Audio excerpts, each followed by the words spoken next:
शाव जातण्या बाया स्वतःला बारी जातण्या म्हणणाऱ्या. नवीन येणारी सुनबाई तिला माहित नाही रास म्हणे जेठानी कोणती सासू कोणती इथल्या बद राहतीस कोणती कोणती न गणित दरी. बड्या बाया उभ्या आहेत. पाय पडता पडता एखादी ना पाय पडाना सुटी घेतात ना कोपराला राय घेते. मग एखादी जेठानी नाही ते मग एखादी सासू सांगत बहीण तिथून दाखली सासू ती नाही पाय पडले कोपरा माती ध्यान नाही द्या त्या म्हणे मायपोर पाय पडाल की पाय पडले देऊ ना. बाकी नाही बाया इथल्या 150 म्हणा नको पडू माय त्या चिकनीस ना पड. ओ बापरे का बा मागे पाय पडा मग तुला अटॅकी जाईल मरीत जाशी तू. बानट सुरूत नी निस्ता ना ट्रे फिरवता नका एखादी ना हात मागे पुढे होई जाय ना. आत्या तुमना हातात हात नाही पूर्णाची आलेल्या बट इकडे फिरवून मी नाही तिक नव्हतं तुले. आत्या राय गेलेल्या नको माय मनगर गंचार तू च्या गाई डोका तू हो सामले माहिती आहे पण आटे पिले ना तू. कितला वायबार धंदा आहे बहिणीच तुम्ही नाही करते स्वतः. मी जे बी सांगस ना बहिणी पटत ताना सांगत आटे बड्या चांगल्या आहेत बिचारा त्या बानट सुरूत नाही बाईच नाही बहिणी. जगता येत नाही जगता साधा आणि सरळ जगायचं माणसानं बरोबर आहे ना. आको सांगस तुमले त्या बाया लगीन मा सुद्धा गाणं म्हणतीस ना तरी देवना गाणं राहतस आणि ते गाणं मी 4 वर्ष पहिले म्हणू यंदा पुरं फेमस होई गे. त्या आदिवासी बाया लगीन मा गाणं म्हणते देवल्याला जायत ना डोकावर त्या पापडी बिपडे कुरडाया त्या टोपला मा देववर जायत त्या मारुती रायाला नैवेद्य देवाले. हे उठा उठा हनुमान तुला मानस लगीन घरीना निवता तुला देनास. हा आदिवासी बाया देवना गाणं म्हणतीस आणि तुम्ही स्वतःला चांगली जात नाही म्हणणाऱ्या कोणी टाकी अंगण मा शेलगाय दिस होती काटलं भानट सुरूत नाही कोणी टाकी अंगण मा खाट.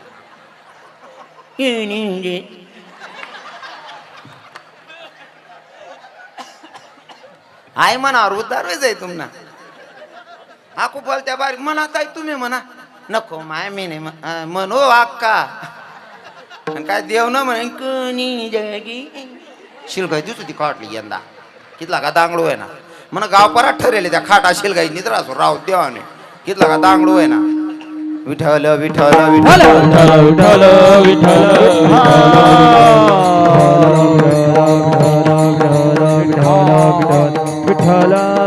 विठ्ठल अरे आनंद घ्यायचा महाराज जन्माला भगवंतानं घातलाय ना तर जीवनाचा आनंद घ्यायचा. यानं त्यांना किडा पाडो नाही कोणाकडनं अपेक्षा ठेवू नाही साधं सोपं जीवन जगू नाही का. पण काही काही लोकांना आल्याचं आपल्याला कळलंच नाही आपण आलोय कशासाठी. थोडक्यात एका मिनिटात समजावेल. एका बाईनं नवऱ्याकडे हट्ट धरला नवऱ्याला सांगितलं का होदनी रोज तुम्हीच जाता म्हणले बाजाराला रोज तुम्हीच जाता म्हणले आजच्या दिवशी मी जाते बाजाराला. नवरा म्हणे बाजार करणं इथलं सोपं नाही. बाई म्हणे ए मला छानपणा ना कशी काढा मी बरोबर करलीच आणि जवळजवळ 95% बाया नवराच ना ऐकतीच नाही. आठेण्या पट्या बाया चांगल्या आहेत मायनी शपथ अख्खी 100% रक्कम आठ केली म्हणे. बाकी ठिकाणी 50% जमा करलेत पण मी असा विचार करा भाऊ आठे काय लबाडी हो नाही. 100 मधनं 95% बाया नवरा ऐकतीच नाही. खरंय ना बहिणीचं. समजा बा बावड्यानं वयनं बावड्याची अंत्यम दे ऐकीन करी जाणी वा लई येवानंतर सुक्या का तरी बी समाधान शका. जर बावड्यानं करायचे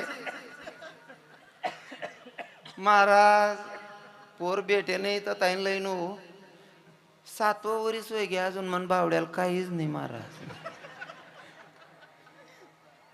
मराल वैतून बावड्याला दुसऱ्या पोऱ्याला आहेत लागे का तू आता बय मराल चांगलं वैतून किडा पाड्यानं.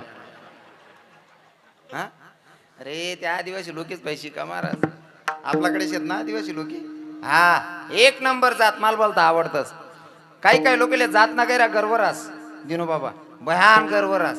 अरे ते आदिवासी लोकेच पण शिका तुम्ही कोणा का पोऱ्यान लगीन राहा ना अख्खा नाख्खा नाचतच त्या आपला तथा बँड वाजाच्या वट्टावर बोटेच होतो तरी वय ना कुठे नो पाडी रे याने वय ना बिग भरले तरी अंदिनी झाला मापा 7 बिघा आहे बाग आहे ते. अरे कोपरे कोपरे मा वावर मा पाणी फिरत तरी टाया बटत नाही वय कुठे उपाडी भाऊ. अरे अजून ते काहीच नाही रे फक्त 32 नावाला पुरा 36 नाव तुना नीतिमत्ता चांगली नाही ना महाराज, बरोबर आहे की नाही? दुसरा ना दकीशनी बैतच मारा, दुसरा ना सुकमा. इथला दुखी येत लोक जिथलं स्वतःना दुखमा दुखी नाही, इथलं दुसरा ना सुखमा दुखी येत. मी आता म्हणा एक इष्टाले व्हिडिओ टाकेले, मी गलीमा चाल रहा, तू 3-4 वर्ष पहिले गोष्ट आहे. पाऊस कमी पडेल होता, बाबा उंच ओटाना घर होतं, बाबा बसेल होता 60-65 वरीचा म्हातारा बसेल होता. मी गौ जोडे म्हातारा चेहरा उतारीन बसेला म्हणतो, काय हो बाबा काय वेगे शिलगा हो महाराज, आत्मा कलकली घ्या. म्हणतो काय वेगे अहो काय टेकीन उपडी जाई रे, वय ना काय बाबा शिलगा हो महाराज, अहो काय वय ना येरले तेंबर पाणी नाही हो महाराज.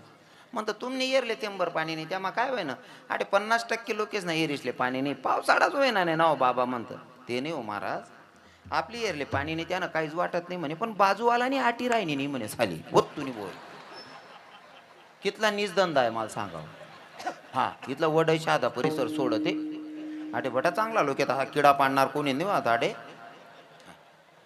अरे त्या आदिवासी लोक कोणा का गरीब ना पोऱ्याना जमेना बठान बठान नाचतस, मग कोणले चांगला म्हणशात तुम्ही? हा काय घेणं देणं नाही महाराज, बिंदास वाजायला पाहिजे, हात धरानी बी गरज नाही, त्याच ना नाचत. आपलाच ना हात धरी धरी वडू गर्दी मायत नाचन भावसाहेब, ते आपल्याला जमत नाही. तू शिलक रे, तू का कर रे, काय आटे गर्दी नको करू रे. इथला 150 राहत जिथला शिकी राहणार, काय शिकेल बी बिचारा चांगला आहे, पण बाकी ना इथला 150 नावे जायला येतच. जर कधी साली ना दाखला साला ना लगीन राही ना, लग्न आपटी गे पंगत बसेल रास आनाव स्टेज ना आजूबाजूला फिरस, लोके जी राय ना सासरा विचारस, जाय बापू भाऊसाहेब तुम्ही जेवणात नाही, मला कोणी विचारलं नाही का बा, तू ना पुटीन पाटा बांधाय घ्या या काय राय ना, तू चेंद्राय बुक्या बुक्या वातडा वय जाशीना रे, माल कोणी सांगितलं नाही व करतदार ना. कितला निजधंदा आहे अहो, असाच वायबार आयुष्य घाल राहणार लोक, जगता जी राहणे नाही. मस्त वजन मा आपलं बसले हो काय लिहो, उलट सासरांचं आमन जवाय सारखा जवायच नाही भाऊ, बरोबर आहे का नाही? माल कोणी विचारलंच नाही. आको सांगस त्या लोकेश ना प्रत्येक गोष्ट सांगस बहिणीवन. आदिवासीस मा एखादी बाई ऋषीशनी बसेले असं दकेले का बहिणीस लगीन याव मा आठे वडाई मा येईल बाया बट्या चांगल्या आहेत बुवा. मी आठे ना काही सांगाव नाही, अजून 15-20 मिनिटं थांब नाही माले, कोण भरेल घर मा दाती गाली. जीवन जगायची पद्धत सांगत असताना लास्ट अँड बेस्ट उदाहरण असेल, सुखी जीवन जगायचं असेल तर निर्व्यसनी जीवन जगा. काही तरुण भाऊ चांगले पण आहेत आणि काही चांगले असून वाईटाच्या संगतीमध्ये बिघडले आहेत.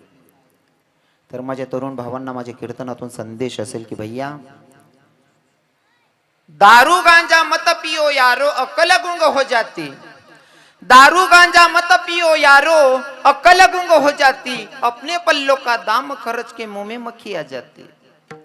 खिशातले पैसे खर्च करून आपण आपल्या आबरू घालवणं, दारू पिणं म्हणजे आबरू घालवणं. तर माझ्या तरुण भावांना सांगणार, दारू पिऊ नका.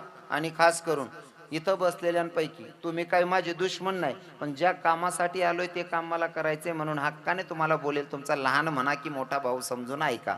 काही भाऊ विमल खातात, दारू पितात. हो बाकीना विमल खातस, असं रस्त्यावर गाडी जास ना टपरीसवर उभा राहीन विमल खातं, बाकीना इथला 150 राहतं खायले तर बोटमा पुढे अटकाय ना असा वर उडावतं. हाई कोणती फॅशन आहे अजून समजेल नाही, पण मी अंदाज असा लायले पुढी काहीच नाही, ती खाली पुढी बोट मा अटकाय ना असा वर फेकणार असल्या असं म्हणणार देवबाले, जागा खाली कर रे, जागा खाली कर रे, मना टाइम होई गा रे, वरीस 2 वरीस मामाला ये नाही तडे. प्रत्येक दारू पिणाऱ्या भावाला माझा प्रश्न आहे, दादा तू जरूर दारू पी, पण कोणत्या भावाला असं वाटतं माझ्या बहिणीचं लग्न दारू पिणाऱ्या पोराबरोबर झालं पाहिजे, असं कोणत्या भावाला वाटतं का? वाटच काय एखादा दादाले मन बहीण लगीन एखादा दारुड्यान सांगेल आई देऊ असं? हा अरे या दारूच्या मुळे एवढा सत्यानाश झालाय महाराज. हो संसाराचं वाटुडं झालं महाराज या दारूच्या पायी. तरी काही पोरे दारू सोडतात नाही, कोणताच बावले वाटत नाही मन बहीण न लग्न एखादा दारुड्या पोरा संग व्हायला पाहिजे. इथं बसलेल्या माझ्या महिला मातांना मी विचारेल, कोणत्या बाईला असं वाटतं माझ्या पोरानं दारू पिली पाहिजे? वाटतं का? एकही माईला वाटतं का माझ्या लेकरांना दारू पिली पाहिजे? नाही वाटत ना. इथं बसलेले बाबा लोकांना सांगेल, जे 50, 55, 60च्या पुढचे बाबा आहेत त्यांना सांगतो, 50च्या पुढच्या काकांना, कोणले वाटत असं मन पोरगा दारुडा निघाल पाहिजे असं? एकले बी नाही वाटच ना. तुमचा पोरगा दारू नाही पिला पाहिजे असं प्रत्येकाला वाटतं. बाबा बरोबर आहे ना? आपला पोरगा दारू नाही पिला पाहिजे असं प्रत्येकाला वाटतं. मना पोरगा दारू नाही पिवायला पाहिजे असं तुमले वाटस. पण तुमना पोऱ्यानं किंवा पोरणा लगीन मा दुसरा ना पोरले दारू पाहिजे नाचाडतस कितपत योग्य वाटस तुमले? हा, आणि पोरं बिघडताय ना, हे फक्त हळदीच्या बँड मध्ये सत्यानाश होतोय हा सगळा. हळदीना बँड मा सत्यानाश होत. बँड लावून नाचू नका असं आपलं दुमत नाही. फुल आनंद घ्या, फुल एन्जॉय करा. पण हळदीच्या बँड मध्ये दारू आणणं हा कोणता धंदा झाला, हे कोणता नियम झाला अजून मला कळना. अरे तुम्ही तुमच्या पोराचं तुमच्या पोरीचं लग्न करतायत. लग्न फक्त लग्न नाही, या इथं भूदेव बसलेले. लग्न फक्त यज्ञ नाही, लग्न म्हणजे फक्त शोक म्हणून आनंद म्हणून करायचं नाही, तो एक यज्ञ. आणि यज्ञामध्ये जर दुसऱ्याच्या पोरांना दारू पाजून जर नाचवत असाल, विश्वासानं सांगतो तुमच्या पोरीचं लग्न असेल किंवा पोराचं लग्न असेल, त्यांचा सुखात संसार जाईल त्याची गॅरंटी नाही महाराज. तो एक यज्ञ. आणि चालू यज्ञामध्ये जर तुम्ही दारू पाजून तुमच्या पोरांना पोरींच्या लग्नांमध्ये दुसऱ्याच्या पोरांना दारू पाजून नाचवतात, योग्य आहे का ते? योग्य आहे का? मग आजच्या नंतर बसलेल्या सगळ्या काकांना विनंती असेल की आता शपथ घ्यायची आजच्या कीर्तनातून, माझ्या पोराच्या पोरीच्या लग्नामध्ये नाही कोणी बँड मध्ये नाचलं चालेल, पण मी दारू आणणार नाही अशी शपथ घ्या. हा, तुम्ही म्हणसान महाराज तुम्ही व्यसन मुक्तीवर बोलताय, दारू पिऊ नका. दारू न तर बाई काही काही आम्हाला सांगतं महाराज, जीना अगर जरूरी है तो पीना बहुत जरूरी है. बाकी ना ते सांगतं हा येडान मागचा वेसाव महाराज. हा, एवढा शंकर भगवान सुद्धा उपाडी. बाकी ना नीच राहता ना उदाहरण देवाले. हा, शंकर भगवान काय काय काय पी? हा हा, गांजा. रे गांजा. शंकर भगवानले बट चाले भाऊ. शंकर भगवान येवा कराल तुला चालाव नाही. शंकर भगवान हालाल विष बी प्राशन करी गई तू पी दक रे. शक्य आहे का ते? देवना येवा करणं सोपं आहे का? दारूमुळे काय सत्यानाश होतो मोजून 2 ते 3 मिनिटात उदाहरण सांगेल आणि सेवेला पूर्ण विराम असेल. ऐका, दारूमुळे काय सत्यानाश होतो. असाच हळदीच्या बँड मध्ये दारू पिणारा मुलगा दारू पित होता सगळे मित्रांच्या सोबत. एक मित्र चांगला होता, तो घरी गेला, त्याच्या बापाला सांगायला लागला, काका तुमचा बाडू दारू पितोय. पडत पडत आला बाप, बाडूच्या कानाखाली वाजवली, मूर्ख तुला लाज आहे का, अक्कल आहे का रे, दारू पितो का? बापानं कानाखाली वाजवली, हात धरून घरी आणलं. घरी आणल्याच्या नंतर बसवलं, बेटा राबराव राबतोय रे फक्त तुझ्यासाठी का, तुला माझ्या नंतर कोणाकडे हात पसरवायची गरज पडणार नाही म्हणून माझा एवढा हट्टास आहे. मी एवढा संसार जिद्दीनं करतोय बेटा फक्त तुझ्यासाठी. 1 रुपया व्यर्थ खर्च करत नाही रे तुझ्यासाठी. आणि तू दारू प्यायला लागला बाळा, समज ना. बरेच दिवस बाळाच्या लक्षात होतं. पुन्हा मित्रांनी एक दिवशी हात धरला, मित्रांसोबत पुन्हा गेला, पुन्हा दारू प्यायला लागला. पण मित्रांनी एवढी दारू पाजली, त्याचा दुसरा मित्र येऊन त्याच्या बापाला सांगतो. बापाला सांगितलं, म्हणले तुमचा बाडू आजही दारू पितोय. बाप आला, बाडूच्या कानाखाली वाजवणार तोपर्यंत नशेमध्ये बाडून बापाची गचंडी धरली. बापाला म्हणतोय मला शहाणपणा शिकू नको म्हणला. बाप घरी आला, माय स्वयंपाक करते बाडूची, पत्नीच्या जवळ बाप बसलेला आहे त्याचा. आणि पत्नीच्या जवळ बसून रडायला लागला. ज्या पोराच्यासाठी आपण राब राब राबतो त्या पोरानं माझी गचंडी धरली. मी करतोय कोणासाठी, तू करते कोणासाठी? बस मला जीवच ठेवायचं नाही. माझ्या लेकरानं माझी गचंडी धरली ना, मला जीवच ठेवायचं नाही म्हणले, आत्महत्या करून मरतो. बाई म्हणते अहो असं काय करतात, लेकरू आहे ते आपलं बाळ आहे, त्याच्यावर काय राग करायचा, नका ना असा राग धरू. आणि मायचा पोरामध्ये जरा जास्तच जीव असतो नाही का. मायनं सांगितलं अहो लेकरानं जर मांदीवर शिकेली तर मांदी कापून फेकता येत नाही. तुम्हाला वाटतंय ना पोरग शिकलं पाहिजे तर पर्याय व्यवस्था आहे काय? एखादी मुलगी बघा आणि त्याचं लग्न करा, बायको आल्याच्या नंतर तरी सुधरेल. बऱ्याच लोकांची मानसिकता आहे बायको का सुधरी जाई, तुम्हाला पोऱ्याला सुधारा, नानमा कोण गरीबनी पूर्ण नशीब नका पोडत जा. हा, तुमले पक्क माहिती आहे ना आपलं मार्केट आपला नीचे वाशी, गरीबनी पूर्ण नका नशीब फोडत जा. पण बाईनं सांगितलं हो एखादी मुलगी बघा त्याचं लग्न करून टाका, बायको आल्याच्या नंतर सुधरेल. आता त्याचं लग्न झालं, लग्न झाल्याच्या नंतर बायकोच्या लक्षात आलं 2-4-8 दिवसात की माझा नवरा दारुडा. पण बाई म्हणते बाई जर का मी हा दारुडा हे बघून जर चालली गेली तर तिकडे माझे भाऊबंदकीतले लोक माझ्या मायबापांना, माय काका बाबा टिंगल करतील, तुझी पोरगीनं संसार नाही केला, 2 दिवस पण नाही राहिली, इथं येऊन बसली. मायबापांची इज्जत राखण्यासाठी ही म्हणते थोड्या दिवसाच्या नंतर हा दारू सोडेल. बरेच दिवस निघून गेले, याचा दारू पिणं बंद होत नाही. बाई म्हणते करायचं तरी काय.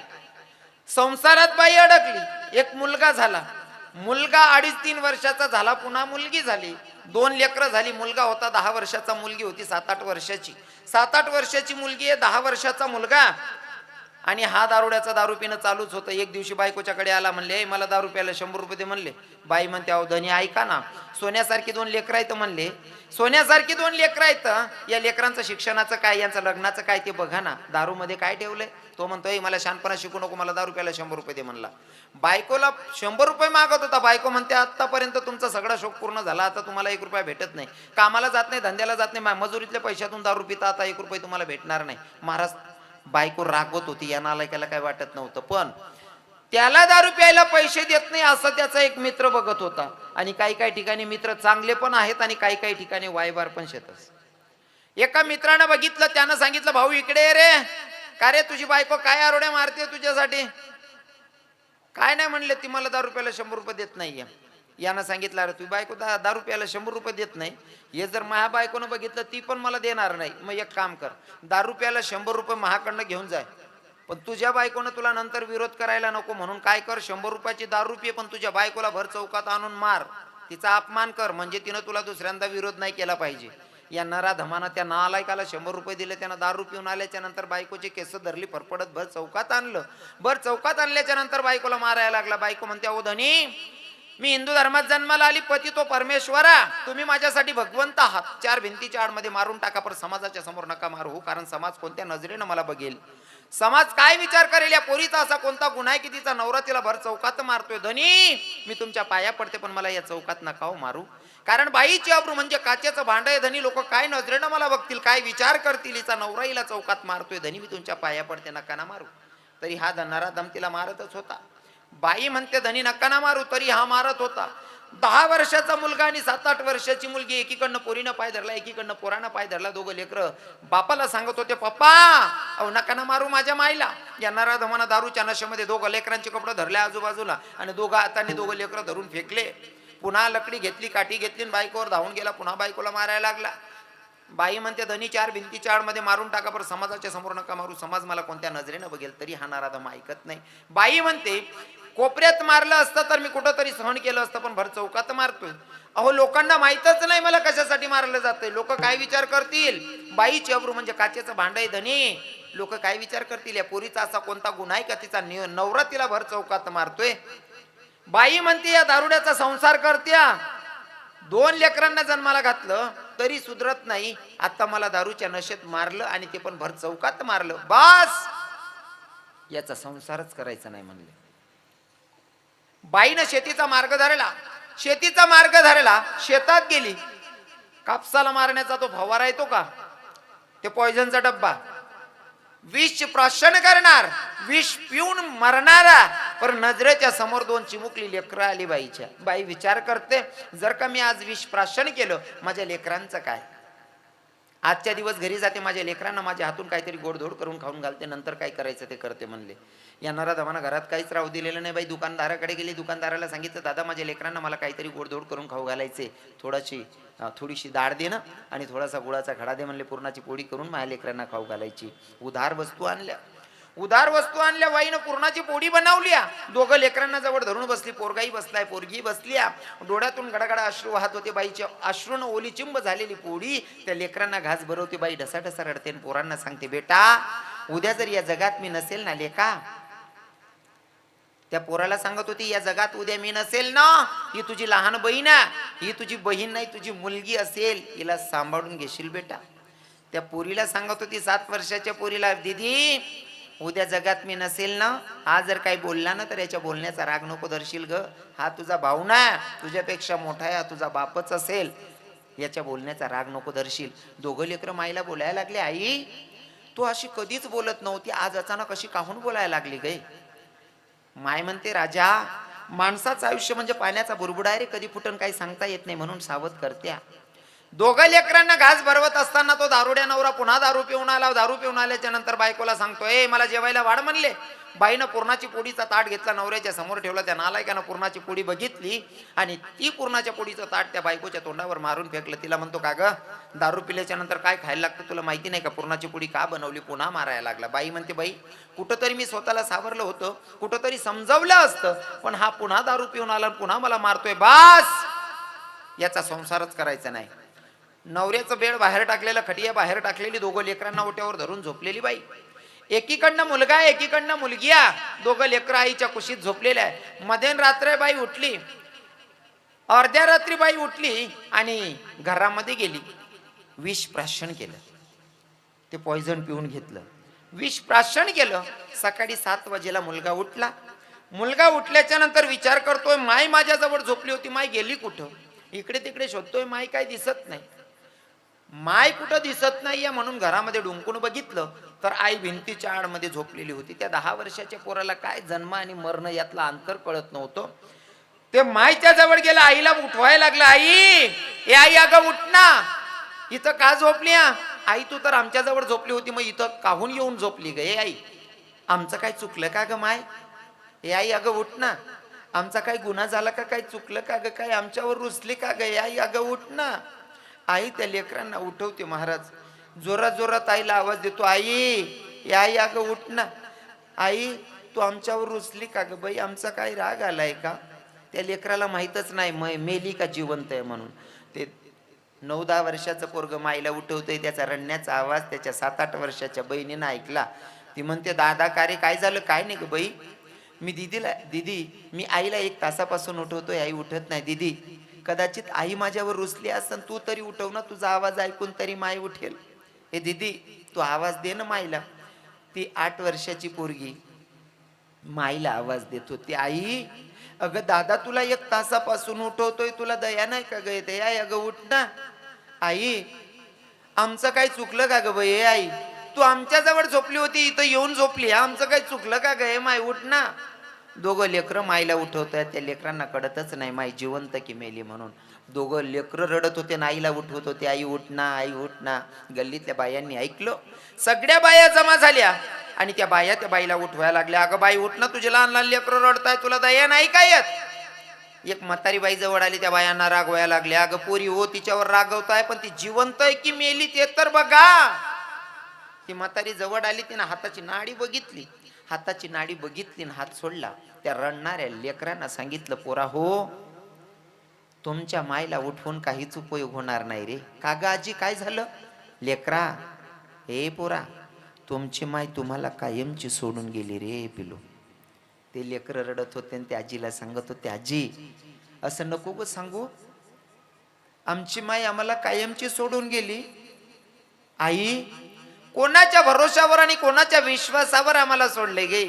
तू मामाच्या गावाला जायची तरी आम्हाला सोबत न्यायची, मावशीकडे जायची तरी आम्हाला सोबत न्यायची. आई तू शेतात जायची तरी बाजूच्या काकूला सांगून जायची, माझ्या लेकरांवर लक्ष ठेवा म्हणून. आई तू कायमची सोडून गेली, कोणाच्या भरोशावर आणि कोणाच्या विश्वासावर गे माय? बोल ना दादा.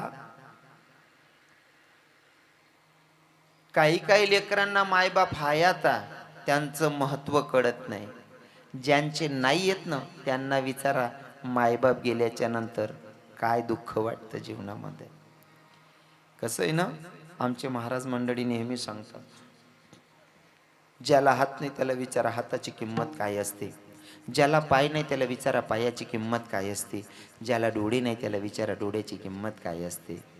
घरामध्ये 2 तरुण मुली आहेत, 1 रुपया नाही खिशामध्ये, त्या बापाला विचारा पैशाची किंमत काय. या 4-4 किलोमीटर अंतरावर पाण्याचा तपास नाही, पाणीच नाही 4-4 किलोमीटर अंतरापर्यंत, आणि त्या तहानलेल्या व्यक्तीला विचारा पाण्याची किंमत काय आहे.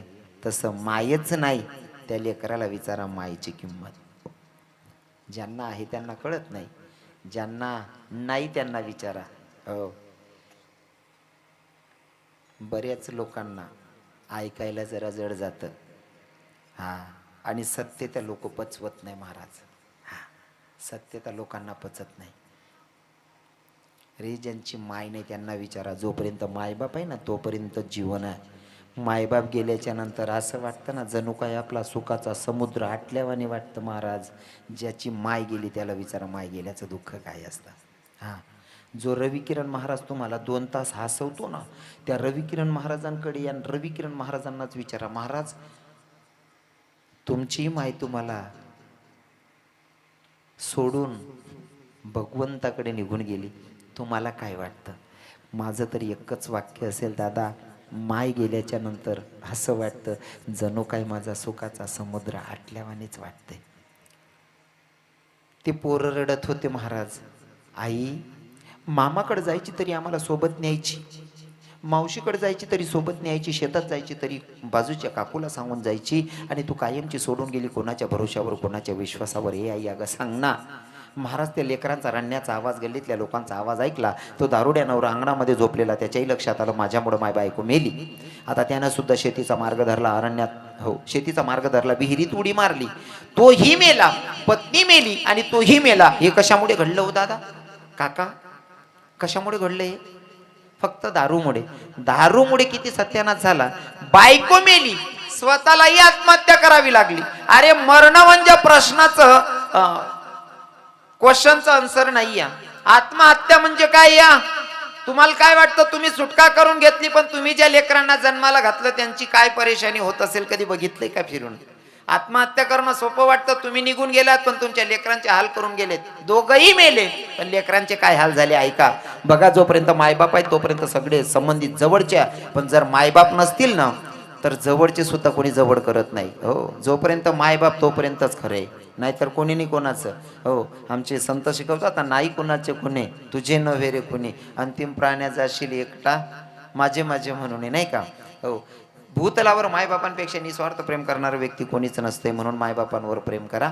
आता इथं दोघंही मेले, पण लेकरांचं काय? 10 वर्षाचा मुलगा आणि 8 वर्षाची मुलगी आहे, 7-8 वर्षाची. मग पोळ्याचा सण आहे, आणि पोळ्याच्या सणाच्या दिवशी प्रत्येकाच्या घरामध्ये पुरणाची पोळी बनते, प्रत्येकाच्या घरात बाबा पुरणाची पोळी बनते.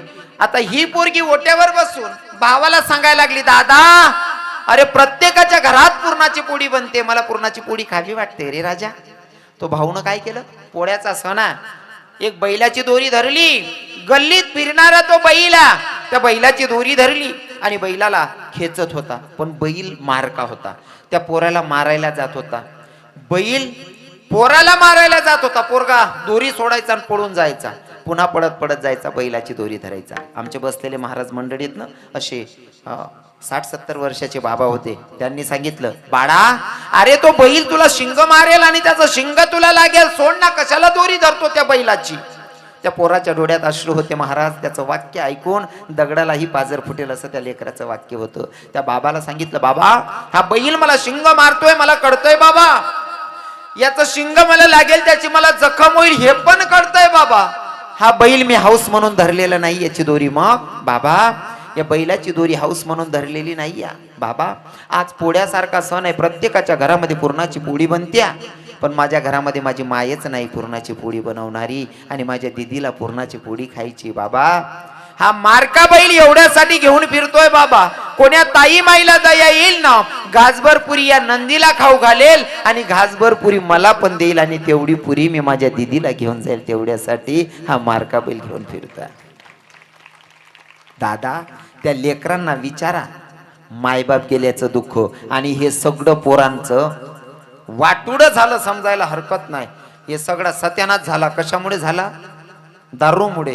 तर मला प्रत्येक भावाला कीर्तनातून विचारायचे आणि सांगायचे की भैया आजच्या नंतर निर्व्यसनी जीवन जगा. हो, निर्व्यसनी जीवन जगा असं मला प्रत्येकाला विनंती करून सांगायला आवडेल. प्रत्येकाने निर्णय घ्यायचा आहे. आज रविकिरण महाराजांचं कीर्तन ऐकले बाई, आजच्या नंतर आपण चुकीचं काम करायचं नाही, विमल खाणार नाही, दारू पिणार नाही अशी शपथ घ्यायची. ज्यांना आपल्याला नावं ठेवायची ते नावं ठेवणारच आहे. नावं ठेवणाऱ्यांच्या नादी अजिबात लागू नका जीवनामध्ये सक्सेस व्हायचं असेल तर.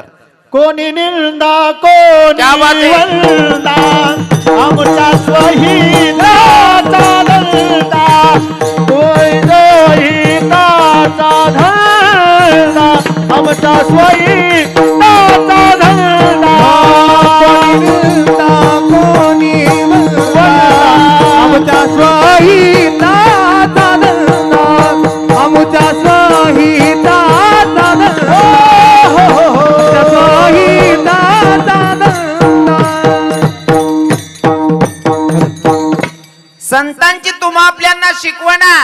आमच्या महाराजांनी प्रमाण घेतलं, कोणी निंदा कोणी वंदा मा स्वहिताचा धंदा. अरे कोणी काही करू दे, पण आपलं जे ध्येय गाठायचंय त्याच्याकडे लक्ष द्यायचं. महाराज नाव ठेवणाऱ्यांच्या नादी लागायचं नाही. फॉर एक्झाम्पल, लाईट लावले कशासाठी हो? बसलेले टोपीवाला बाबा लाईट कशांसाठी लावले? अंधार घालवायचं आणि उजळ करण्यासाठी. तरुण भावा बरोबर आहे ना? अडे अंधार होतो उजळ करासाठी लाईट लावा, बरोबर आहे ना? लाईट कशांसाठी लावा? उजळ करांसाठी लाईट लावायची. पण जटे लाईट लाव का तटेच किडा पडत, बरोबर आहे ना? मी एखादी गोष्ट पाहतो ना तिच्याकडनं शिकण्याचा प्रयत्न करतो. लाईट उजाळ करान करताशे, चांगलं करांसाठी लाईट लावतोस आपण, उजड करांसाठी. पण जडे चांगलं करायला जाऊ का तटेच किडा पाडतो लोक. हा आता समजा दादासाहेबांनी आज कीर्तन आयोजन करत असणं, पूर्ण मित्र परिवारने आयोजन करेल आहे. बरं मग कीर्तन आयोजन करा नंतर हायपट आल्या आवडणं होई का?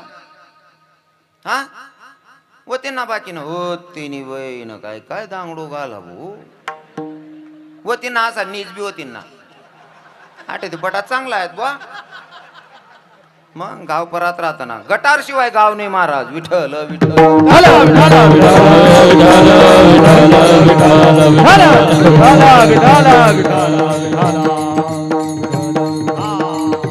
जेव्हा तुम्ही काही चांगलं करायला निघतात तेव्हा नावं ठेवणारे असतातच, पण नावं ठेवणाऱ्यांच्या नादी अजिबात लागायचं नाही. भावांना सांगतो अजिबात लागायचं नाही. हो, ज्यांना तुमच्यामध्ये कमी या शोधायची सवय असेल, तुमनामा दोष काढा आणि ज्याला सवय पडी गई तो चांगलं देखूच शकत नाही. हा आणि स्वतःला बी सवय लायली आणि दुसरा मा दोष देखाना नाही, दुसरा मा दोष देखाने सवय पडी गई ना तर आपण चांगलं देखूच शकत नाही. काय ना, नजर जर चांगली असेल ना तर किचड मध्ये कमळ दिसतं, नजरेत जर दोष असेल तर चंद्रात पण दाग दिसतो. बघायचं आपल्याला काय बघायचं. आता म्हणसाडे तुम्ही इथला हजारो लोक येल तर मला पक्का माहिती 99% मनावर प्रेम करणारा शेतच, पण आका 100% प्रेम करणार आहेत का? बाकीना दखाली येले त्या नेमकं चित्र भाषा कसं शेबू. बाकीना महाराज वेगळा राहत आहे ना, वेगळ्या आला का दगा झालाय. बाकीना कीर्तन ना काहीच संबंध नाही. कीर्तन कसा सांग खात चा मा बुचकाईन पेत काहीच माहित नाही, फक्त बुऱ्याला दखाली येल राहता. बाकी 99% प्रेम करणारे लोक आहेत, पण 1-2% रातसच किडा पाडणारा रातसच. बरोबर आहे का नाही? बरोबर आहे का नाही? मग तुम्हाला एक गोष्ट सांगास, जीवन जगानी पद्धत. शेंगदाणा ते पटासले माहिती होती तुमले. शेंगदाणा शेंगदाणा सर्वासले आवश्यक वस्तू हे शरीरसाठी खूप चांगली. पण तुमले शेंगदाणा जर सुरक्षित ठेवणं होई, शेंगदाणा जर सुरक्षित ठेवणं होई ते फोत्रामास ठेवणं पडेल. फोत्र काहीच काम नाहीये, पण तुम्हाला शेंगदाणा जर सुरक्षित ठेवणं आहे ते फोत्रामास ठेवणं पडेल. आपले माहिती आहे फोत्र फेकानच काम नाही, समजे ना मन बोलणं. हो, पण पोत्र फेकानच काम नाही आई माहिती, पण शेंगदाणा सुरक्षित ठेवणं पडी त्यांसाठी फोत्रामाच ठेवणं पडी. म्हणून फोत्राला समायना पडत ते काहीच काम न राहत नाही. तसं आडे मुकला राहतात बिनकाम ना, पण गर्दी मग चला बरं वाईट मतदान करायला काम पडी शेलगाव रे. हा मग काय, बाकीना नीच राहतात तर जाऊ दे रे, नको रे तू किडा पाडी रे शेलगाव रे. हो, नाव ठेवणाऱ्यांच्या नादी लागायचं नाही, नादी लागायचं नाही. हा आपण अजिबात ध्यान दिले नाही. बराच लोक आता सांगतो पाय ना अख्खा महाराजच मा दोंडायचा ना रव्यान मजा आहे. हा बराच जण म्हणताना महाराजांनी मजा राहत रे, पुरं बारी बारी खात घर कोल्लं ती कधी भेटत नाही. आटे सांगत नाही मला ते चालत नाही. काजू बदाम आहेत का थोडे? काजू बदाम काही नाही भाऊ, कंपनीचा माल आहे रे आप्पा असा. विठ्ठल विठ्ठल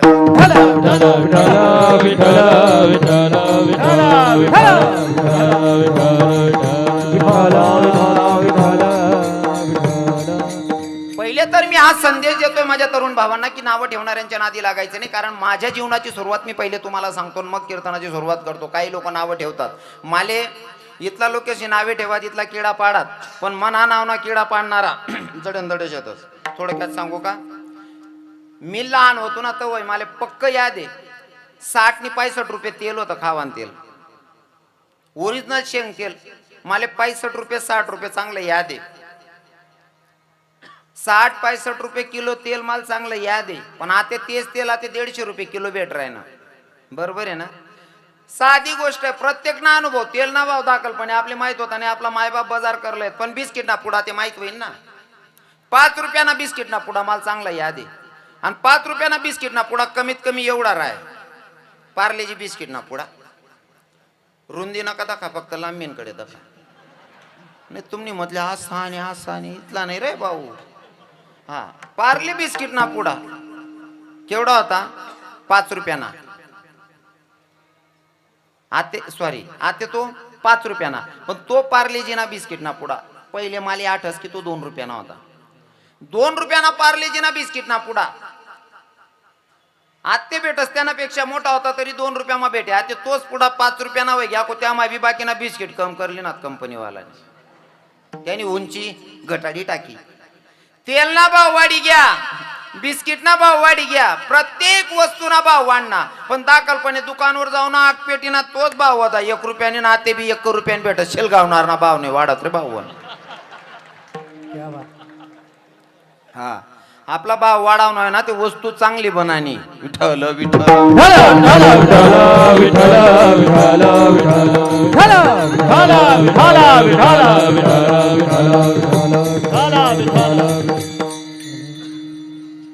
सक्सेस व्हायचं असेल तर नावं ठेवणाऱ्यांच्या नादी लागू नका. याच्यावर बोलतोय अजून 5 मिनिटं बोलसू. काळजी करू नका. माल उभाटी ना अकलसून गागर पाडसू. बराच लोक मनकडे देखत ना पहिले या महाराज असले चांगलं माहिती. गणच जणी खेळा पाड्यात भाईजीन ते आमना संगीत राहत बऱ्याच ठिकाणी गणच खेळा पाड्यात. काही लोक आते देखील म्हणतात बाई मजा आहे भो दोंडाची करणी. दोंडाय जाणार रविकिरण महाराजनी मजा आहे भो 60-70 लेस भो 70 नाही पुढे एक पुरा सांगसू पुढला वरीसले. हा ते का बोलेस ते नंतर सांगसू शेवट. पण ऐका, एखादा व्यक्ती जर काही कर्तबदार दिसला ना तर आपल्याला त्याची कर्तबदारी तो आता घेतोय आनंद तो आपल्याला दिसतो. पण याच्या आधी त्याने काय घासले ते आपल्याला नाही दिसत. बरोबर आहे का नाही. थोडक्यात जो शालिग्राम तुम्ही देवाऱ्यात ठेवून पुजतात ना बाईजी, जो शालिग्राम देवारामाठी तुम्ही पुजतास ना चिकना चोट तो चिकना गोटा रास ना. या बहिणीसले समजिते म्हणे मायासले शालिग्राम मनीषले तो दगडले एकदम चिकना चोपडा दगड रास त्याला देवारामा पुजतस तुम्ही. बरोबर आहे ना. तो नर्मदाना गोटा रास एकदम स्वच्छ आणि ज्याला एकही असा थोडस पण खड्ड नाही व्हाव इतका चिकना चोपडा दगड उचलतस तुम्ही नर्मदा माईन हा जमुनाजी माईन आणि लईशने देवारामा पुजतस. दिखाले इथला चिकना चटके एकही कोठे दाग नाही शे. तुमले सहज आवडी घ्या तुम्ही सहज देवारामा ठी दिना. पण यांना एक दाव त्या शालिग्रामले विचार जात भाऊ तू इकला चिकना चोपडा बनी घ्या मनीषन तुला उचलेन देवारामा ठी दिना. तो दगड तुमले सांगेन ताई आत्ते मी पूजाना लायक बनलो ना यांसाठी पहिले बराच दूर ते घसावत येले तव चिकनाव येले. काही लोक सक्सेस होतात ना त्याच्या सक्सेसवर बोटा ठेवणारे आहेत. पण कदाचित या गोष्टीचा अभ्यास करायचा मग आपल्याला कळतं. हा अजून सांगेल अजून देव नंतर सांगसू. पहिले मना तरुण असले संदेश रास हा आणि महत्वाना संदेश बी सांगसू तुमले बेवडा असले आठे कोणी नाही वाद बा तसा मी अनुभवली ना थोडा विवाह सुनाने मला आठ एक होतो. अरे असं वाटलं तर बाजूमा बट्टी चालू आहे का काय म्हणतो. हा काय बी उभा परिसर चांगला आहे बटा माडकरी लोक येतच करेन भाईजी. विठ्ठल विठ्ठल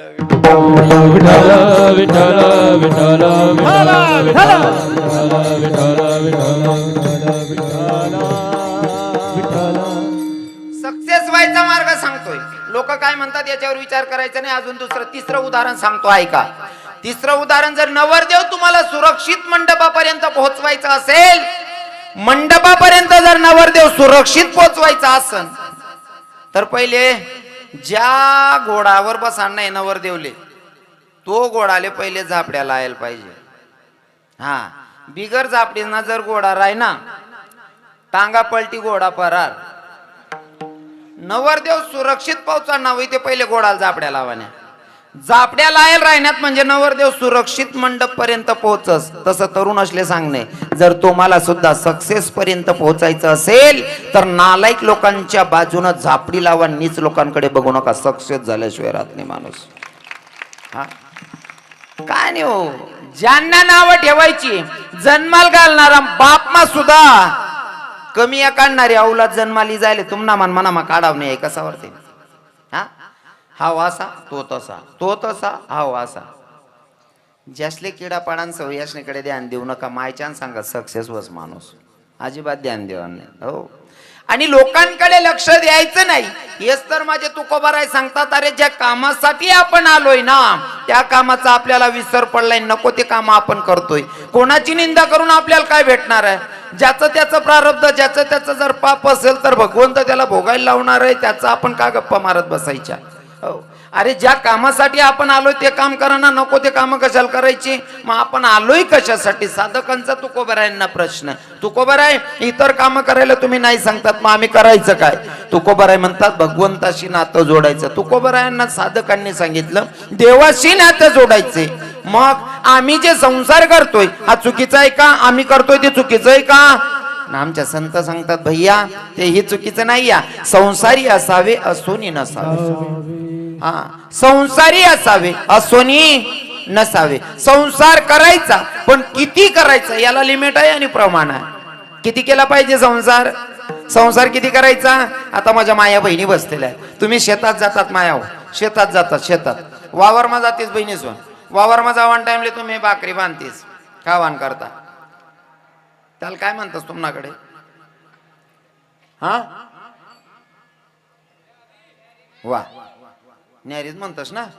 हा, टिफिन बिपिन नाही म्हणतस ना? हा, आता सध्या वारगूत जायले. आपला पुरुषले इंग्लिश बी शिकाडा, मराठी बी शिकाडा, पण आई शिकाडता शिकाडता आपली माय बोली आयराणीना विसर पडू देऊ नका. हा,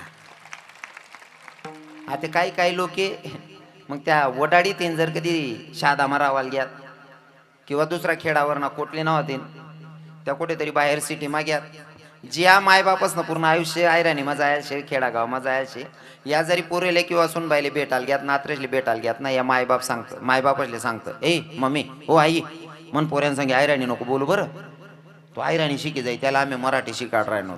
आज जी मायना अख्खा आयुष्य आयराणी मजा आली तिना मराठीना काहीच संबंध नाही. पण वो वांडोर ना दबाव मा त्या नातूल सांगत भाऊ आताच्या दडे बट भाऊ आताच्या दडे, होय रे आताच्या दडे, दड मराठी बी नाही, दड आयराणी बी नाही, भाषा सुद्धा परफेक्ट आली पाहिजे. Perfect perfect perfect. हा, आताच्या दडे बस भाऊ अजिबात जमणार नाही. त्या पोऱ्याने मराठी ना आयराणी मिक्स होई जात. बाबा विचारच त्याले भाऊ मी कोणाचा बाबा आहे? मग तो नातू सांगस मनाचा. हाय रे मनाचा. अरे आपल्या मातृभाषेचा आपल्याला स्वाभिमान पाहिजे. आई राणी म्हणजे सगळ्या भाषांची राणी म्हणजे आई राणी. हो, 4-5 हिरोईन उभ्या कर द्या आणि तटे जी बाईना 1-1.5 वर्षानं लेकरू आहे त्या लेकरूले सोडी द्या. कितली बी सुंदर हिरोईन उभी होई, किती पण सुंदर हिरोईन उभी असेल, 4-5 हिरोईन आहेत आणि त्याच नामात त्यांनी काडी सावडी मायले उभी कर द्या, ते लेकरू कोणकडे जाईन बहिणीच? हिरोईन कडे. हा, मग ते इथलं सा लेकरूले माय कडच, मग आपले डररंग दो असे नाही कडत वाव का? हा, वरीच तेवढ वरीच ना पोऱ्याला माय समजी राहिने, मग आपले नाही कडत वाव का? आपली मातृभाषा अशी परफेक्ट यायला पाहिजे. हा, काही शब्द आते ना बराच असा मधमा घुसायला लाग्यात. आपला जुना लोकेच पण शिकासारखं आहे आज बी. न्यारी तिथलं भारी वाटच ऐकायला. हा, न्यारी न्यारी.